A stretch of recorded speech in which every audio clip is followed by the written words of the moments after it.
মেসিকে কি পসিবল আমাদের সাথে নিয়ে যাওয়ার জন্য?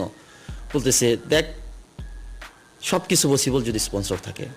বাংলাদেশে আসবেন মেসি এবং নেইমার, কবে আসবেন জানতে চাইলে ভিডিওটি সম্পূর্ণ দেখুন। গত কিছুদিন আগে নেইমারের পাবলিসিটি দেখাশোনা করা ব্যক্তি বাংলাদেশের ছেলে রবিন মিয়া জানান বাংলাদেশে নেইমার আসতে সম্মতি জানিয়েছেন এবং নেইমারের বাবাও নেইমারকে বাংলাদেশে আসার অনুমতি দিয়েছেন।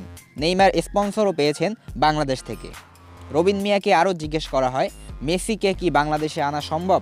এর উত্তরে রবিন মিয়া বলেন, আমি নেইমারকে বলছি, তুমি যদি বাংলাদেশে যাও তাহলে আমাদের সাথে মেসিকে বাংলাদেশে নেওয়া কি সম্ভব?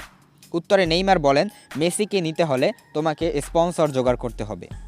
নেইমার আরও বলেন, সব কিছুই সম্ভব যদি স্পন্সর থাকে। তিনি রবিন মিয়াকে বলেন, তুমি তোমার দিক থেকে চেষ্টা করো, আর আমি আমার দিক থেকে যথেষ্ট পরিমাণ চেষ্টা করব। তো আপনারা কে কে চান মেসি এবং নেইমার দুজনেই বাংলাদেশে আসুক?